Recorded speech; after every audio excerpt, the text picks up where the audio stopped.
Hello and welcome to Valley View News. I'm Sulor Garretson. And I'm Alfonso Vargas. CSUN students are urging its administration to improve security around the Orange Grove and Pond. The call to action comes after another student was sexually assaulted at the park located on Nordhoff and Lindley Avenue. The petition, which has been circulating on social media, requests that the administration install more security cameras in the vicinity where the incident occurred. As of now, there are nearly 3,000 signatures in support of the potential enhancement. The search continues for missing CSUN student Michael Kokobe, who hasn't been seen since September 25th. Kokobe was last spotted around 8 in the morning near Little Tahunga Canyon, close to the Angeles shooting range. The LAPD is leading the investigation, and a large search effort took place on September 29th, with more than 150 volunteers participating. So far, there has been no sign of him. A GoFundMe has been created to help support Kokobe's family as the search continues. Anyone with information is urged to contact authorities as the investigation moves forward. The San Ramon community is demanding stronger safety measures following the $1 million jewelry heist that took place last month. Security footage shows nearly 25 masked suspects with firearms entering Helen Jewelers and looting the establishment that afternoon. Lieutenant Mike Pistella with the San Ramon Police Department says that the burglary was planned in advance. So when they went in, they basically took over the store. What ended up happening was once the suspects went in, the door locked behind them. This is not their first time doing something like this. Definitely a well-orchestrated event that requires a lot of investigation on the back end. So far, 7 suspects have been arrested. One of the 3 people facing extreme felony charges has a bail set at $8 million. An innocent man was awarded $25 million after being wrongfully imprisoned for 38 years. Maurice Hastings, who is currently 72, was sentenced to life in prison for sexual assault and the murder of Roberta Weidemeyer. A DNA test matched another person, Kenneth Packnett, who was convicted for a crime in the Weidemeyer killing. This is the largest conviction settlement in state history. Love is in the air for this Billboard bachelorette. Since Lisa Catalano launched her Marry Lisa billboard campaign along Highway 101, applications have been flooding in. Men from the Bay Area all the way to Brazil are fighting for a chance to court the NoCal native. Catalano says it's something really important to her. I'm looking for a husband, I'm looking for a committed relationship, and hopefully the love of my life. Since the initial release of the 5 billboards, roughly 350 men have matched Catalano's requirements. Authorities in Southern California are stepping up security at the Adelanto ICE facility after the deadly Dallas ICE Center shooting left 2 detainees injured and 1 dead. The San Bernardino County Sheriff's Department says that while it doesn't typically handle immigration enforcement, the facility does fall within its jurisdiction. Deputies have increased patrols in and around the area to keep the community safe. Officials say police services will continue in the area as the investigation moves forward. A 79-year-old business owner is suing the U.S. Department of Homeland Security for $50 million after he was arrested during a raid despite being a citizen. The Valley Car Wash owner, Rafi Shoehead, claims masked ICE officers slammed him to the ground, piled on top of him, and detained him for 12 hours without charges or medical attention. Shoehead was allegedly left with broken ribs, an injured elbow, and post-concussive symptoms of a traumatic brain injury. The Department of Homeland Security says the action was a targeted immigration enforcement operation. A group gathered in Dallas to show support for the victim of last month's deadly shooting at a local ICE facility. The vigil honored the lives impacted where 1 detainee was killed and 2 others were hurt. Brown Beret Tony Rodriguez says those in power have created a divide. It's radical hatred. It's the hate that they spew and they put in people's minds, whether left or right. They're creating this division. We're over here surviving it. The fact that you have to blame poor people, the victims, when you're the powerful, that's ridiculous. And whoever believes that, they're ridiculous themselves. The Brown Berets say the tragedy has deepened fear within the immigrant community and amplified calls to end what they describe as anti-immigrant hate. President Trump is promising to prevent Israel from annexing the West Bank. The support comes after talks of annexation resurfaced in Israel due to many nations, including U.S. allies Britain and Canada, taking steps to recognize a Palestinian state. Saudi Arabian Foreign Minister Faisal bin Farhan al Saud says it threatens not only the chance for peace in Gaza, but any prospect for lasting peace at all. I feel confident that President Trump understood the position of the Arab and Muslim countries, and I think the President in the U.S. understands very well the risks and dangers of annexation in the West Bank. Last month, Trump shared a 21-point peace plan with Middle Eastern leaders. In the plan, he says peace depends on Palestinians taking control of their future. Israeli Prime Minister Benjamin Netanyahu says he's hopeful to see the return of all hostages. Tensions continue to rise between Israeli forces and Iranian-backed rebels as the war in Gaza escalates. Israeli airstrikes in Yemen killed 9 Houthi rebels and left more than 170 people injured.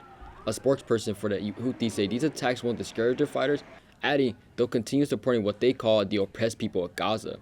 The violence marks another escalation in a conflict that's drawing in more groups across the region.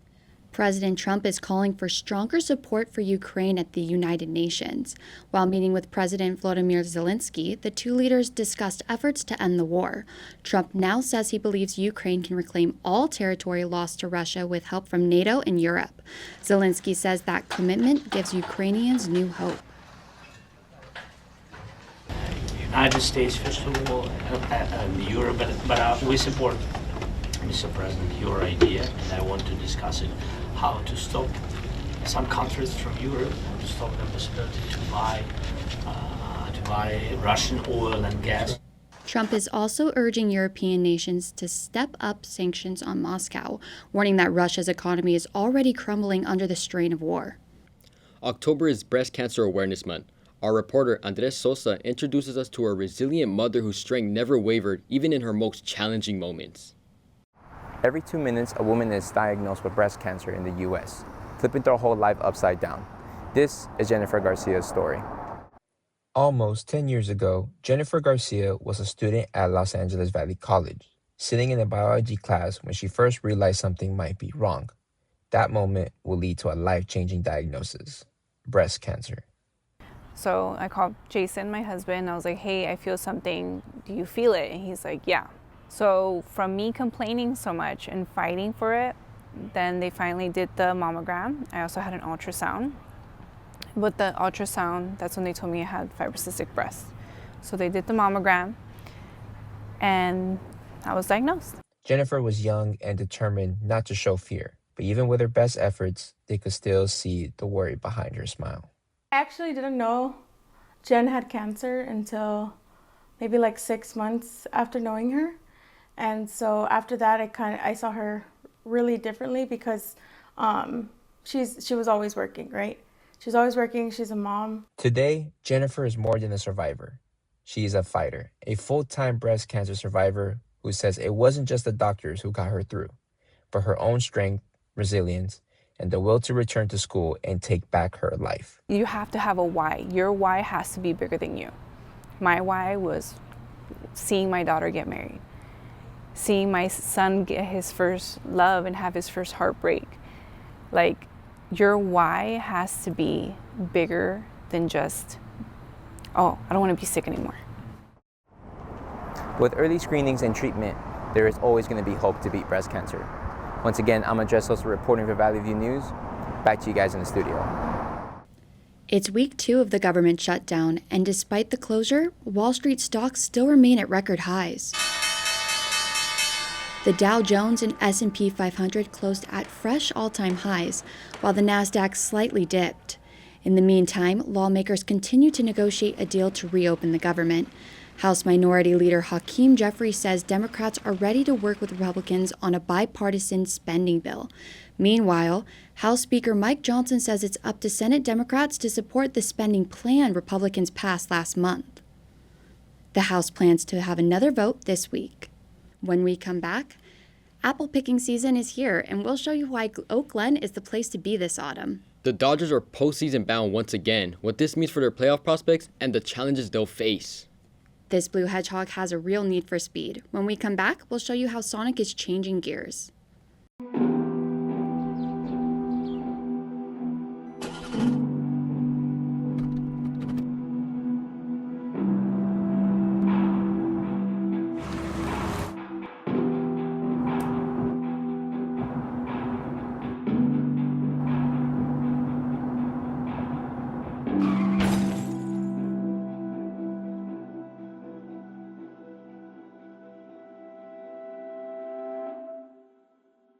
Welcome back to Valley View News. Moviegoers had their say at the theater. Sulor, walk us through the box office results. The race for box office supremacy this month delivered a mix of surprises and solid holds. At the top of the box office, one battle after another claimed the #1 spot with $22 million in its debut weekend, a career best for director Paul Thomas Anderson. The Conjuring Last Rites remains a steady performer, but perhaps the biggest story isn't a new release. It's an anime film defying expectations. Over the past 2 weekends, Demon Slayer Infinity Castle has held strong. In its second weekend alone, it grossed $17 million, surpassing its domestic total of $105 million. So as studios look ahead to the holiday season, this weekend's results show audiences are still turning out, but competition for the top spot is as fierce as ever. From Oasis to Guns N' Roses, some of the most iconic pieces of music history are hitting the auction block later this month. The Popstar Music Memorabilia Auction will take place October 23rd and 24th in London, featuring more than 500 rare and collectible items from some of the biggest names in music. Among the highlights, Noel Gallagher's cherry red Gibson guitar famously damaged the night Oasis broke up. Collectors can browse the full catalog online now, with bids opening at 7 in the morning on October 23rd. Gaming giant Electronic Arts is under new ownership after being sold in a record-breaking $55 billion deal. The buyers include Saudi Arabia's Public Investment Fund, as well as Silver Lake and Jared Kushner's Affinities partners.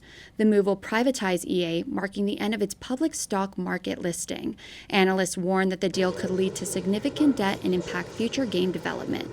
Saudi Arabia continues to expand its gaming reach by planning to host the Olympic esports games in 2027.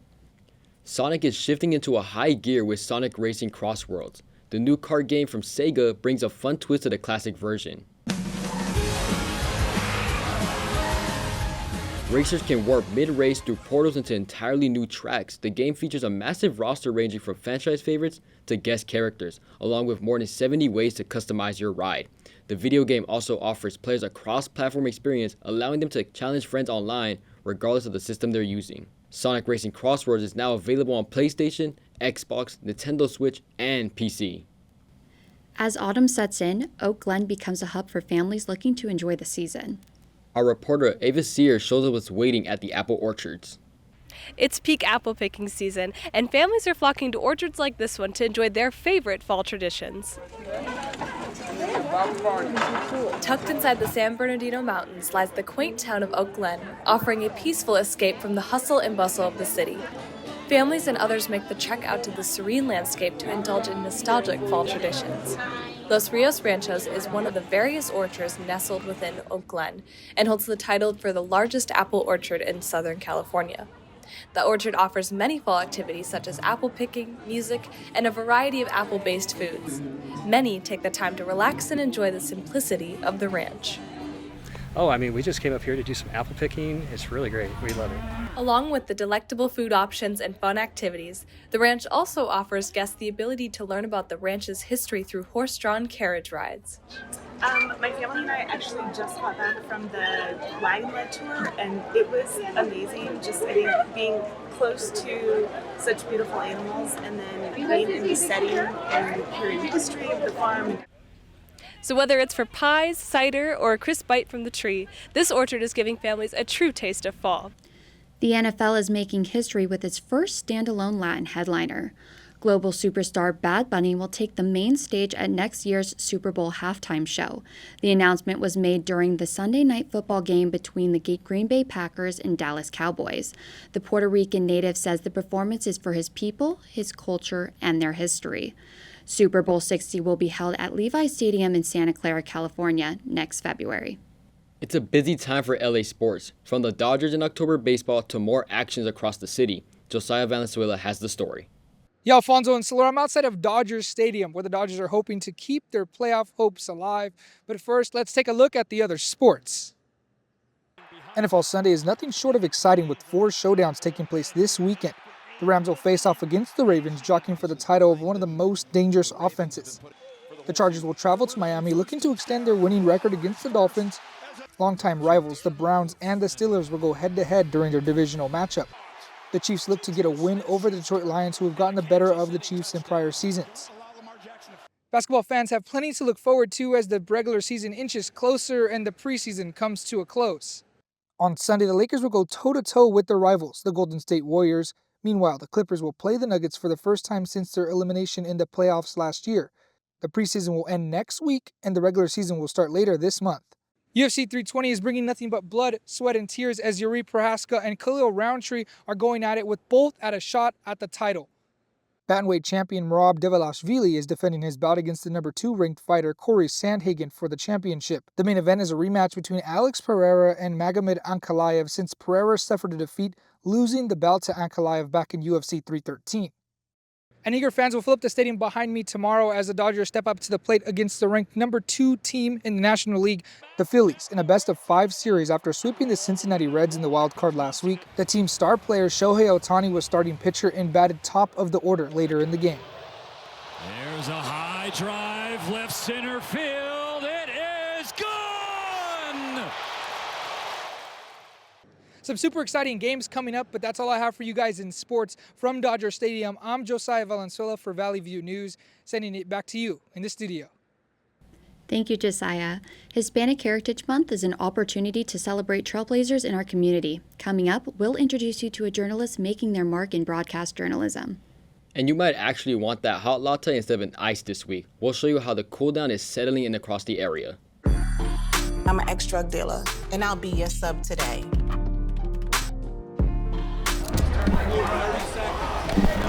2 milligrams of fentanyl can be lethal. A lethal dose is in here. Who gets it, I won't know. It's cheap, it's potent, and it's profitable. The sad reality is, fentanyl is being mixed into everything now. More kids should know.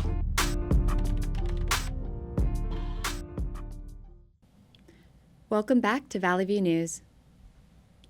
This Hispanic Heritage Month, we're spotlighting someone who's breaking barriers and shooting for the stars. Our Alexis Martinez talks with a journalist who's paving the next way for the next generation. Thank you, Alfonso and Sulor. As we celebrate Hispanic Heritage Month and highlight Latino voices in journalism, we have CSUN's broadcast and digital media coordinator, Jacob Gonzalez. Jacob, it's great to have you here. Thank you for having me. So first off, I just wanted to know, can you just tell me about what your job entails at CSUN? Yeah, so I'm the CSUN news director, so I handle a lot of the operation stuff there, as well as the broadcast and digital media coordinator for the college, specifically for the journalism department. And so that means, a lot of the CSUN stuff, just regarding that first, that has to deal with all the operations, so as far as putting together newscasts and overseeing the newscasts that students help build, as well as helping students with audio editing. For a lot of students, this is their first time in a radio broadcast class, if not the first time. So they have a lot of questions, about writing style, specifically for radio and broadcast, as well as audio editing. So I kind of oversee that, and as well as helping the other departments, like the TV production lab and the Sundial as well. Right. I know you mentioned about the CSUN students. I know you started your CSUN alum. Yeah. How does it feel? How does it feel to come full circle in your career? Honestly, it's pretty weird, but at the same time though, it feels pretty rewarding, just because I was a student here and I had been through all the programs, I've been through all these classes before, especially at the radio station, which is kind of where I fell in love with the industry of radio. But it feels really rewarding to be back in a full circle moment. Right. So, that kind of full circle moment, you yourself being Hispanic, how does Hispanic Heritage Month mean to you as a Latino in journalism or in the journalistic industry? Sure, yeah, it means a lot. And honestly speaking, from my childhood, I remember growing up and my grandma would always have news on. She didn't really listen to the radio so much, but Spanish news was a big thing for her because that was her first language. So I kind of grew up around it. I don't want to sit here and say that I always wanted to be in journalism when I was little, because I had other aspirations, but I think that was a big part of it too, is just seeing, especially for Spanish TV and news, is just seeing how they got into the community and they interviewed people, and those stories really matter to the community too. So that's why I think it means so much to me, I think, with Hispanic Heritage Month too. Do you think working at iHeartMedia represented the community you served? Oh, absolutely. Especially some of the work that I did.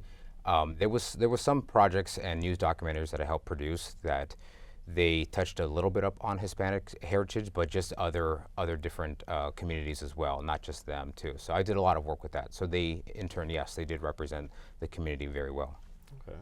How has that Hispanic representation in journalism evolved since you started in the field? I think it's evolved immensely, just because when I was in the field producing for a lot of our news documentaries too, I think over the years I start to see these newsrooms from different outlets grow a little bit more as far as the coverage for these Spanish stations, and they're just more popular. And if you watch news conferences, everything is done in English and then in Spanish. So I think in turn, like, it's grown exponentially, in the last couple of years. Yeah. Right. So then, were there any journalists or producers that kind of inspired your career very early on?